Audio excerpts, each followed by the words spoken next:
नमस्कार, think tank में आप सभी का बहुत बहुत स्वागत है। दिल्ली में आबकारी नीति में इसके घोटाले में फंसे मनीष सिसोदिया की मुश्किलें अब बढ़ने वाली हैं, क्योंकि मनीष सिसोदिया के सब राज जानने वाला उनका एक राज होल्डर अब सरकारी गवाह बन सकता है। इसके पीछे मनीष सिसोदिया की बौखलाहट और घबराहट दोनों बढ़ गई है। दरअसल मनीष सिसोदिया और भी ज्यादा मुश्किलों में फंसने वाले हैं। मनीष सिसोदिया, जिनके 1 करोड़ के ट्रांजैक्शंस के बारे में सीबीआई जानना चाहती थी कि 1 करोड़ का जो ट्रांजैक्शन हुआ था किसके अकाउंट से हुआ था, कहां गया था, इसका पैसा कहां गया और इसका मकसद क्या था, सीबीआई अक्सर ये जानना चाहती थी। तो उसका जो मनीष से पूछताछ इसके बारे में कई बार की गई थी। तो अब मनीष के जो खास माने जाते हैं, जिनका नाम है दिनेश अरोड़ा, अब उसका ब्यौरा वो दे सकते हैं, सरकारी गवाह बन सकते हैं। अब मनीष सिसोदिया की और भी ज्यादा मुश्किलें बढ़ सकती हैं। सीबीआई ने इसको देखते हुए अपनी जो स्पेशल कोर्ट है उसमें याचिका दायर कर दी गई है कि इसमें जो आईपीसी की धारा 120B, 477A भ्रष्टाचार निवारण के अधिनियम धारा 7 के तहत दिनेश अरोड़ा सरकारी गवाह बन सकते हैं या उन्हें बनना चाहते हैं तो इसकी परमिशन कोर्ट दे। इस तरह की याचिका अब सीबीआई ने दाखिल कर दी है।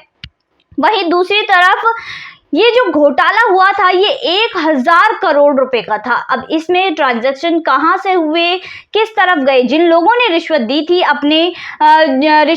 थी जिन लोगों ने इस नीति में, उन व्यापारियों का कहना है कि हम अकेले जेल क्यों जाएं, क्योंकि रिश्वत देना भी हमारे कानून के खिलाफ है। तो इसमें वो भी फंसते हैं। तो उनका कहना है कि हम अकेले जेल क्यों जाएं, जिन्होंने ये किया है, जिनका कर्ता धर्ता है, हमारा पैसा तो हमें वापस अभी मिलेगा नहीं, तो जिन्होंने ये किया है उनको भी हम फंसाएंगे, हम अकेले ही क्यों फंसेंगे। तो अब वो लोग सरकारी गवाह बनने के लिए तैयार हैं। उनके पास जितने भी राज हैं वो सभी सीबीआई के सामने खोलने के लिए तैयार हैं। दरअसल इस घोटाले में पहले दिनेश अरोड़ा को गिरफ्तार किया गया था, जिसके बाद उनके वकील का कहना था कि वो सीबीआई की जांच में मदद करेंगे और सीबीआई ने भी उनकी जमानत में कोई भी विघ्न नहीं डाला था, जमानत होने दी, क्योंकि सीबीआई भी ये चाहती थी कि भाई उनके जो पास है ऐसे कोई गवाह हो। वैसे तो सीबीआई अपने सोर्सेस से सब पता लगा सकती है, पर पुख्ता सबूत के लिए सीबीआई ने भी ये होने दिया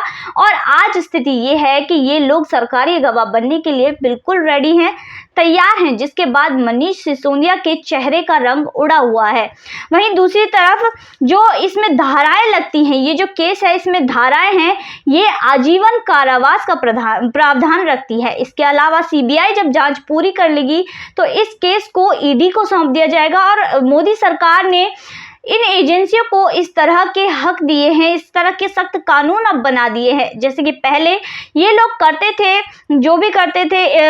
जो पहले ये लोग गुनाह करते थे, जिसके बाद जमानत पर छूट जाते थे और पूरी जिंदगी उसी पैसे से ऐशमौज किया करते थे। अब ये प्रावधान नहीं रह गया है। अब ईडी इसमें जो पड़ेगी उसके इतने सख्त कानून हैं, ना तो जमानत मिलेगी और पूरा जीवन कारावास में यानी कि जेल में ही इन्हें काटना पड़ेगा। तो मनीष सिसोदिया का कहना है कि मेरे गांव में जाकर सीबीआई ने जांच की है, रेड मारी है, इसके अलावा मेरे घर पर मार ली है, तो मुझे तो मेरे खिलाफ कुछ मिला नहीं, उन्होंने अपने आप को ही क्लीन चिट दे दी। पर इसमें सीबीआई का कहना है कि हमने केस क्लोज नहीं किया है, हमारी तरफ से मनीष सिसोदिया को कोई क्लीन चिट नहीं दी गई है, इसीलिए ये केस क्लोज नहीं हुआ है। अब इसमें जो 32 जो इलाके थे उसमें 850 दुकानें खोलने का ठेका दिया गया, जिसमें व्यापारियों को एक्साइज पॉलिसी के द्वारा भारी छूट दी गई।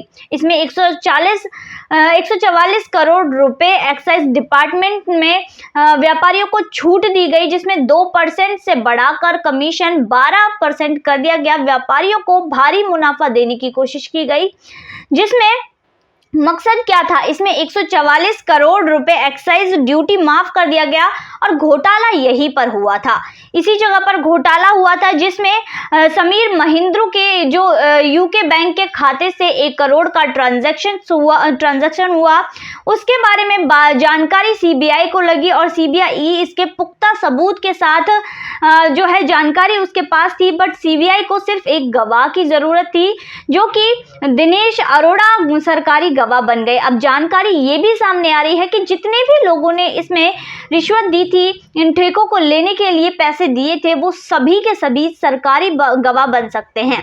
वहीं दूसरी तरफ जब मनीष सिसोदिया से पूछताछ की जा रही थी तो केजरीवाल अड़कर सामने आए। उनका कहना था कि नरेंद्र मोदी गुजरात चुनाव से पहले हमसे डर गए हैं, इसीलिए वो इस तरह की कार्यवाही कर रहे हैं, बदले की भावना में कार्यवाही कर रहे हैं।